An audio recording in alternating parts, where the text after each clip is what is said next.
Di dalam akhir surah Al-Hajj ayat ke-78 Allah berfirman, "Wajahidu fillahi haqqa jihadi." Ya. Berjihadlah dengan cara jihad yang nantinya Allah mengatakan, iya, Anda sudah berjihad. Ya. Mafhum mukhalafahnya dari ayat ini bahwa ada orang yang merasa berjihad tapi di mata Allah itu belum berjihad. Dan itu ngeri, Pak. Karena Allah tidak memberitahu kita. Tidak ada surat peringatan turun bahwa belum, tidak ada. Ya. Maka di Hidayatullah, ya, zaman Ustaz Abdullah Said itu, ya, beliau selalu memberikan treatment agar kiranya, ya, komitmen berjihad ini itu selalu tetap terjaga.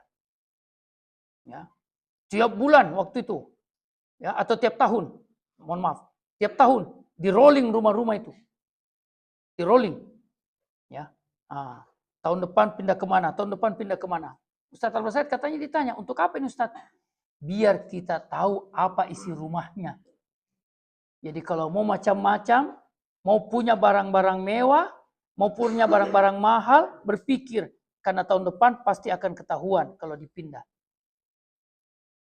Ya. Supaya apa? Pada saat itu dibutuhkan komitmen. Masa-masa sulit itu, Pak, itu sangat rentan, ya, sangat sensitif, mudah terpicu kita. Ya. Beda kalau sudah masa-masa agak longgar. Ya, itu beda. Makanya dulu Ustaz Abdullah Said sempat melarang warga dan santri pakai motor ke masjid. Karena Ustadz Hashim HS sebagai pendiri itu belum pakai motor. Nanti Ustadz Hashim pakai motor, baru yang lain diizinkan. Ya. Masya Allah. Nah, makanya menjadi seorang pemimpin itu, ya, tidak mudah. Saya betul-betul, ya, saya istilahkan di Gunung Tembak, Pak, qataluni bi ghairi sikin. Ini pernyataan Imam Abu Hanifah ketika diangkat menjadi qadhi, menjadi jaksa agung. Saya disembelih tanpa pisau. Ya, lama dan sakit, Pak. Ya. Ya, saya ceritakan kemarin, tadi malam, ya, sama wartawan Sahid. Saya lama meninggalkan eksekutif. Terakhir saya di eksekutif kan 2013, Pak. 2013 saya bergeser ke Syabab. 2015 saya ke Dewan Mudzakarah. Dari Dewan Mudzakarah ke DMP 2020-2025. Lama saya tidak di eksekutif. Saya pontang-panting, Pak. Karena berorganisasi itu tidak mudah. Salah satu nasihat Rais Am kepada saya, apa? Sabar-sabar kalau mau ambil keputusan. Tanya baik-baik orang. Ya, tanya baik-baik. Masya Allah, itu nasihat luar biasa, Pak. Saya untuk menentukan siapa ketua DPW dan siapa ketua kampus induk Gunung Tembak, saya 3 kali ke Gunung Tembak, Pak. Dalam 2 pekan. Dalam 2 pekan. Nah, makanya Bang Anca, sabar-sabar. Ya. Tanya dulu baik-baik. Minta arahan ke Habib.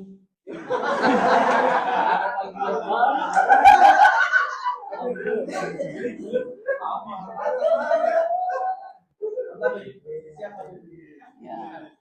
Cuman beliau tidak populerkan memang. Karena keturunan ke-8, Pak.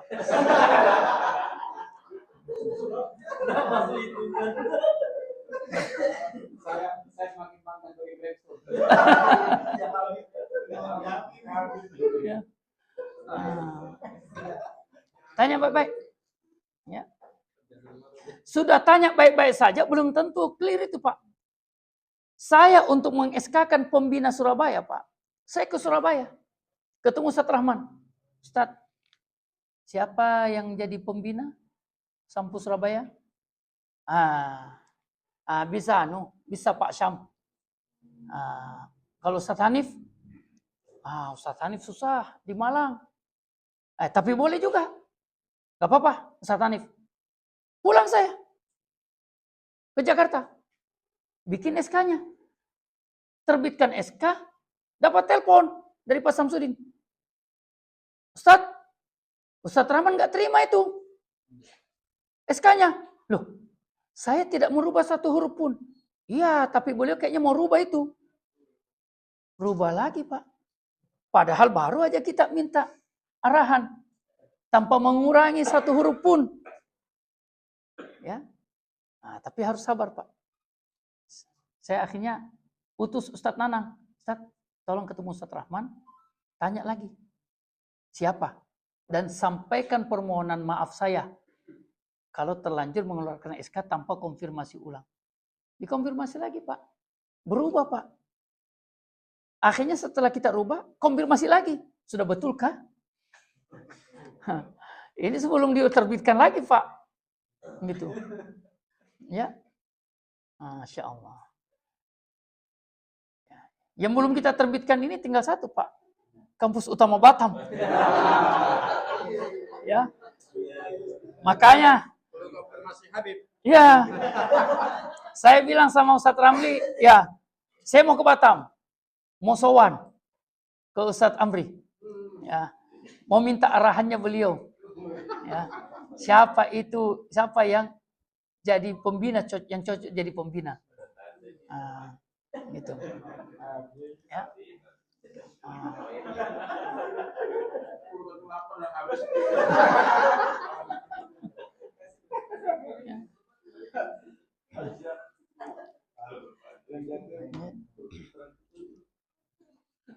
Dan disitulah, ya, dan itulah yang membuat kenapa kita ini masih bisa harmonis, Pak.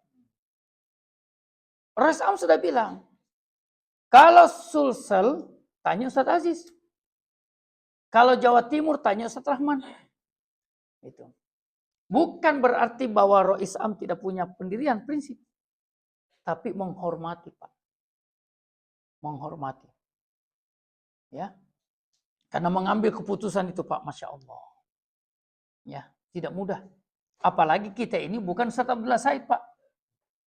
Ya kan? Ustadz Abdullah Said, A sampai Z-nya Hidayatullah dia tahu. Nah, kita ini bukan, Pak. Makanya ketika ada ketua DPW daerah timur sana, ada ketua DPW mau bergaya Ustadz Abdullah Said, ya, kau ke sini, kau ke sana. Kau kulantik, kau kupecat. Ya. Mau seperti Ustadz Abdullah Said, resisten, Pak. Spiritualnya beda, ya, ketokohannya beda, wibawanya beda.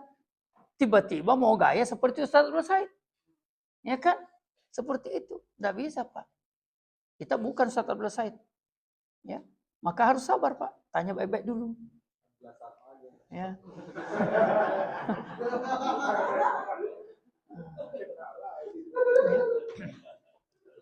Dan itulah yang membuat Hidayatullah ini bertahan, Pak. Itulah yang membuat Hidayatullah ini bertahan. Ya. Saya pernah ditanya di Makassar, ada satu harakah di sana, ya, saya tidak sebut, ya. Nah, tapi pimpinannya itu suka ke Gunung Tembak dulu. Ya. Saya ditanya ustadz-ustadznya, Ustadz, kenapa ya? Bagaimana caranya itu kader-kader Hidayatullah itu kok taat-taat kalau ditugaskan? Nah, saya mencium aroma-aroma perbandingan. Saya bilang, kenapa Ustadz? Kalau di tempatnya antum bagaimana? Di tempat kita itu Ustadz, di SK-kan, dibacakan, dan didiskusikan. Apa dalilnya itu Ustadz SK itu? Apa dalilnya? Apa pertimbangannya? Sama satu sama lain mengemukakan dalil, ungkapan ulama dan sebagainya. Terakhir, SK disimpan. Sampai kemudian ada kesepakatan. Yang membuat SK berdalil, yang menerima SK berdalil. Yang membuat SK mengatakan ucapan ulama, yang menerima SK juga ada pendapat ulamanya. Saya bilang, Ustadz, Mungkin itu hikmahnya kenapa orang Hidayatullah itu. Ya. Nah, saya bilang, mungkin itu hikmahnya Ustadz, kenapa orang Hidayatullah itu orang Hidayatullah mudah diatur. Mau melawan pakai dalil, tidak ada dalil dia tahu. Ya, tapi ini bahasa kasar ya. Artinya bagaimana Ustadz Abdullah Said itu membuat kita dengan ilmu kita, dengan teori kita, latar belakang kita, seakan-akan itu tidak berdampak. Lupa semua seakan-akan. Ya. Dulu ada namanya Ustadz Mansur Salim. Jadi Ustadz Mansur Salim itu Pak, ulama pertamanya Hidayatullah. Gontor, Lipia, LC, gabung Gunung Tembak. Kepala sekolah Gunung Tembak yang pertama.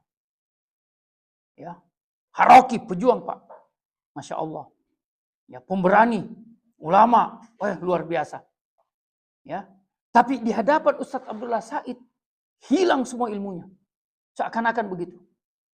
Ya, Ustadz Abdullah Said beda Pak dengan kita. Ya. Sehingga dalam meramu keputusan, ya jangan pakai ala Abdullah Said. Ya, beda orang. Ya, beda orang. Nah, disinilah urgensinya musyawarah. Musyawarah. Nah, musyawarah itu Pak, jangan selalu diformalkan. Harus di ruang rapat, ya, kemudian ada konsumsi, ya, dan sebagainya. Mahal itu. Mahal. Ya, tidak sesuai dengan semangat bendahara umum. Wilayah Kepri. Ya. Saya tidak sebut nama ya.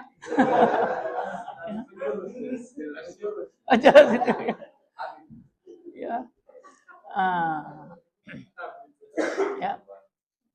Makanya Roesa mengatakan, kalau sudah masuk ruang rapat, kalau sudah musyawarah, keluarkan semua. Jangan ditahan-tahan. Ya, tidak ngomong waktu rapat, tidak ngomong waktu musyawarah. Begitu ceramah, ngomong dia. Ya, bukan tempatnya itu. Ya, bukan tempatnya. Nah, makanya harus saling mendoakan, Pak. Mendoakan ketua yayasan supaya sabar-sabar mendengar. Ya kan? Mendoakan ketua DPW sabar-sabar mendengar.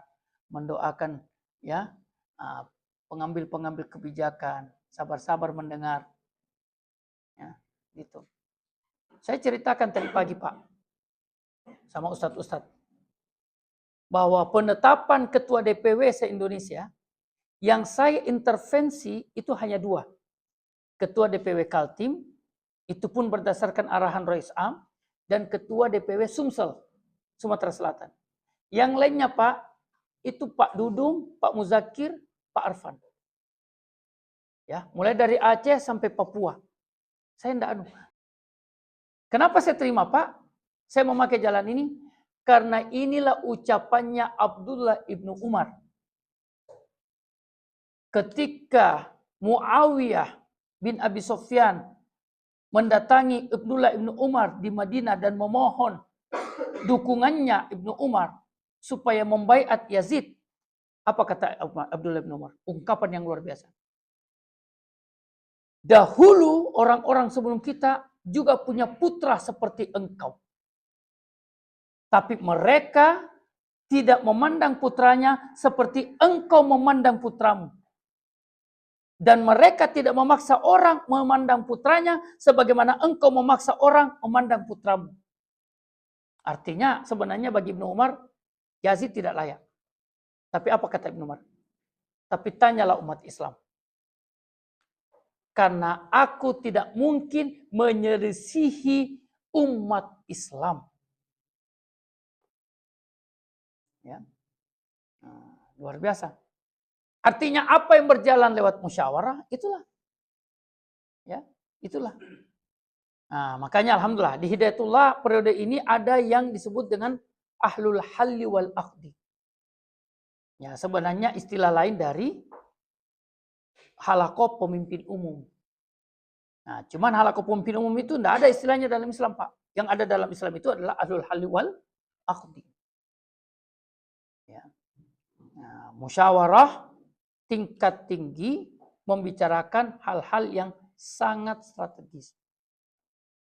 Dan roh Islam itu sangat menjaga musyawarah. Sangat menjaga musyawarah. Ya. Nah, makanya ada yang berkata begini. Masya Allah. Kalau kita melakukan komparasi, Pak, perbandingan dengan harakah-harakah lain, Hidayatullah ini luar biasa, Pak. Luar biasa. Luar biasa. Ya. Ketika saya bersilaturahmi ke Dewan Dakwah, respect mereka terhadap Hidayatullah luar biasa. Saya bersilaturahmi dengan pimpinan Al-Wasliyah, luar biasa penghormatannya kepada Hidayatullah. Saya bersilaturahmi dengan ulama-ulama Banten, semuanya memuji Hidayatullah. Ya. Cuman karena kita ada di dalam, seperti kita naik pesawat, Pak. Ketika kita naik pesawat, di dalam itu kan kita nggak merasa kencang. Kalau melihat awan di luar itu kan biasa-biasa aja kayak jalan kaki. Tapi bagi orang yang di bawah, di tanah di bawah ini, lihat pesawat itu kan kencang betul. Sampai 900 km per jam, Pak, bisa. Oh, cepat sekali itu. Ya kan? Nah, karena kita ini di dalam perahu Hidayatullah, kita masa kayak Pak Anca yang bikin Hidayatullah hebat. Ya kan? Siapa dia? Gitu kan? Kalau dipikir-pikir kan? Gitu. Nah, sebenarnya pengen betul Pak Sarno menjawab. Ya, beliau bersabar. Ya. Nah, kalau dipikir-pikir siapa, Pak? Siapa di antara kita ini yang tokoh nasional? Tidak ada. Siapa di antara kita ini yang dikenal sebagai cendekiawan, ilmuwan? Tidak ada. Ya, tidak ada. Ya. Tapi disinilah kelebihan kita, Pak. Disinilah kelebihan kita. Ya. Innallaha yuhibbul ladzina yuqatiluna fi sabilihi shaffa. Ya. Apa yang membuat gerakan sholat itu indah, Pak? Bukan karena yang sholat itu jenderal. Bukan karena yang sholat itu presiden. Bukan karena yang sholat itu pengusaha. Tapi karena kesamaan gerakan. Ketika ruku sama-sama ruku. Ketika sujud sama-sama sujud. Sujudnya presiden, sujudnya jenderal, sujudnya orang kaya. Sama, Pak. Ya, tidak ada itu mengatakan. Karena saya presiden, bisa lebih dulu daripada imam. Karena saya pengusaha, ya, saya bisa mundur-mundur sedikit. Ya, enggak ada, Pak. Begitu imam Allahu Akbar, presiden, pengusaha, jenderal, sebagainya, sama bangkitnya. Itu yang membuat gerakan indah itu terlihat sholat. Sama dengan hidup berjamaah, Pak. Ya, sama dengan hidup berjamaah. Apa yang membuat Hidayatullah ini berkembang dan terdengar hebat bagi orang lain? Bukan karena di Hidayatullah itu ada jenderal. Bukan karena di Hidayatullah itu profesor. Bukan karena di Hidayatullah itu ada presiden. Tidak, Pak. Kesamaan gerakan. Dan itulah kepiawaian Ustadz Abdullah Said dalam menjaga, mengawal Hidayatullah ini. Ketika Ustadz Manandring menanam kembang di jalanan dari Gisau 1 ke masjid, lewat Ustadz Abdullah Said. Tanam apa itu Pak Manandring? Tanam kembang, Ustadz. Kenapa ditanam sini? Bagus di sini, Ustadz. Tanam di sana, bagus di sana. Oh ya, Ustadz. Begitu Ustadz Abdullah Said pulang dari Karambugis, lewat. Loh, Pak Manandring kok tanamnya tidak seperti yang beliau tunjuk? Dipanggil. Pak Manandring, kok ditanam di sini? Anu Ustadz, kalau di sini indah, Ustadz. Ya, kalau di sini indah, Ustadz. Iya Pak Manandring, tapi taat itu lebih indah. Ya, di sini indah Ustadz. Iya Pak Manandring, tapi taat itu lebih indah. Kata Ustadz Manandring setelah menceritakan itu sama saya. Setelah itu Ustadz, tidak ada sudah kupikir. Apa nak bilang Ustadz itu sudah. Ya. Andai kata Ustadz itu, dia bilang, andai kata Ustadz itu saya suruh saya minum racun, ku minum. Ku minum katanya, saking taatnya tuh. Dan Pak Madong, ya, guru idolanya Pak Darmansa ini, ya, komisaris Pak. Nah, itu pernah menceritakan, beliau kan pendidikannya SPMA, pertanian. Suatu ketika beliau mau tanam beberapa salak kalau nggak khilaf, atau jeruk. Kata Ustadz Abdullah Said, Pak Madong, itu pupuknya di atas tanah, jangan ditanam di bawah. Kata Pak Madong dalam hati, di mana-mana pupuk itu ditanam di bawah. Akhirnya beliau bagi dua. Ada yang sesuai Ustadz Abdullah Said, ada sesuai teorinya. Beberapa saat kemudian Pak Madong melihat yang ditanam berdasarkan arahan Ustadz Abdullah Said lebih subur Pak, daripada yang berdasarkan teori dia. Kata Pak Madong sejak saat itu. Ya, sejak saat itu. Tidak ada sudah aku bilang teori itu. Tidak ada. Tidak ada dibilang teori itu. Teori yang benar adalah taat. Gitu. Tidak ada sudah bilang teori-teori itu. Teori yang benar katanya Pak Madong, taat. Itulah teori yang paling benar. Taat. Masya Allah. Tapi itu kan Ustadz Abdullah Said. Ya, bukan kita, Pak. Ya, bukan kita. Ya, Ustadz Abdullah Said bisa mencapai makam seperti itu karena sholat tahajudnya 4 jam. Ya, ya, karena dia tidak tidur. Kita ini sholat tahajud 4 jam, Pak. Akumulasi dari sholat tahajud 1 bulan. Gitu. Jumlah total, Pak, 4 jam itu jumlah total dari sholat tahajud kita 1 bulan, Pak. Gitu. Ya. Masya Allah. Ya. Jadi jangan sampai ada kader yang kemudian terobsesi dengan Ustadz Abdullah Said, lalu mau gayanya sama, Pak. Man anta. Siapa kita ini? Ya. Gitu. Ya. Nah, disinilah kehebatannya Hidayatullah, Pak.